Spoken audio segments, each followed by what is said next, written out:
Assalamualaikum warahmatullahi wabarakatuh. Berjumpa kembali bersama Griyo Android, channelnya teknisi handphone. Bagaimana kabarnya sedulurku? Semoga sehat selalu, panjang umur, dan selalu diberi banyak rezeki ya lur. Di kesempatan video kali ini Griyo Android akan sedikit berbagi ilmu, berbagi pengalaman ya. Saya ucapkan selamat tahun baru 2024 ya, bagi teman-teman. Semoga di tahun 2024 ini ya kedepannya bisa lebih bertanggung jawab, lebih tertib beribadahnya ya, dan selalu menjaga kesehatannya ya, dan tentunya diberi kelancaran di dalam usahanya. Ini khususnya untuk saya sendiri. Banyak PR yang masih belum bisa on time ya, mohon dimaafkan ya lur. Sedikit nanti akan sedikit saya bagikan trik bagaimana cara pergantian IC sentral prosesor ya. Di tangan saya ini ada IC. Di tangan saya ini ada handphone Asus ROG 5 ya. Ini Asus ROG 5 Plus, ROG 5S. Sorry, salah sebut. Di tangan saya ada handphone Asus ROG 5S. Ini Asus ROG 5S ini untuk platformnya sudah menggunakan ini ya, Qualcomm SM8350 ya. Untuk Snapdragon-nya sudah 88 plus yang 5G ya.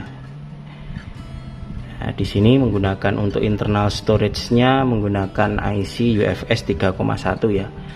Nah, di sini nanti saya akan sedikit berbagi cara bagaimana melakukan pergantian sentral prosesor dan menaikkan untuk storage-nya. Kalau bawaan aslinya ini kan kalau bawaan pabrikan itu rata-rata di 128 GB per 8 GB RAM.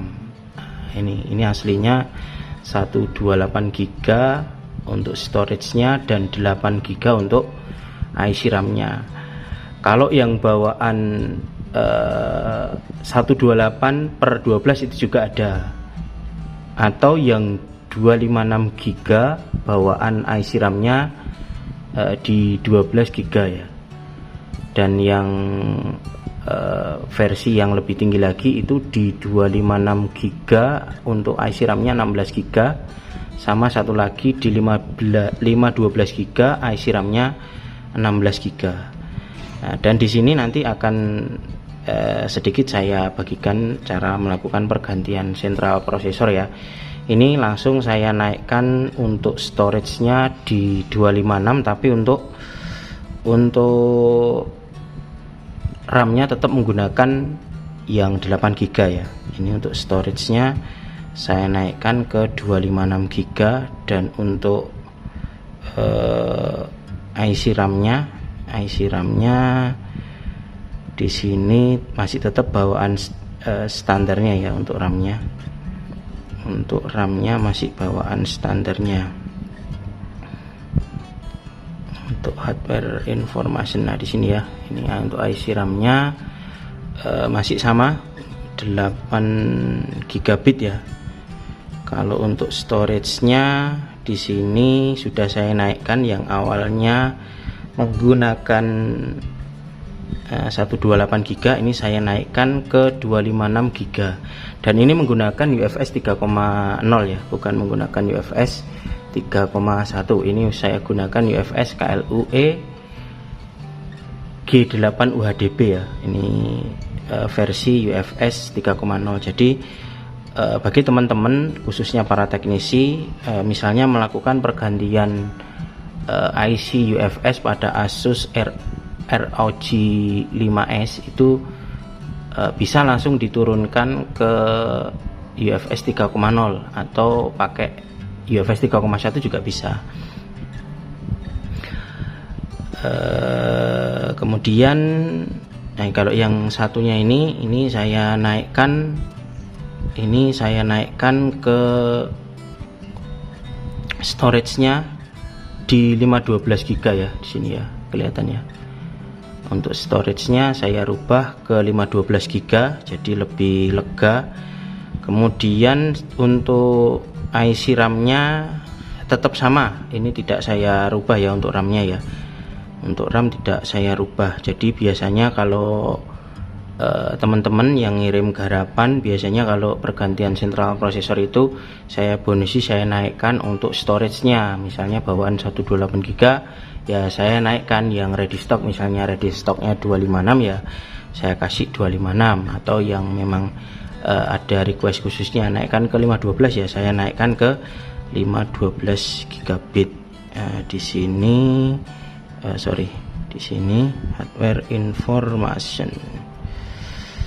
Nah, ini tetap untuk IC RAM-nya masih kebaca di 8 GB ya.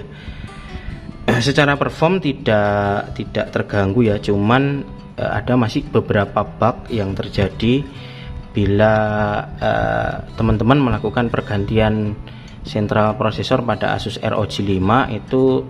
Untuk IMEI-nya masih belum fix ya, IMEI masih terbaca IMEI 0 ya. Nah, seperti ini ya, IMEI masih terbaca IMEI 0, tetapi untuk signalnya tentunya aman, tidak masalah. IMEI 0 sinyalnya juga full ya, masih full. Nah, di sini saya matikan dulu untuk internetnya. Ini untuk 4G masih tetap ya kebaca ya. Nah, walaupun IMEI-nya 0.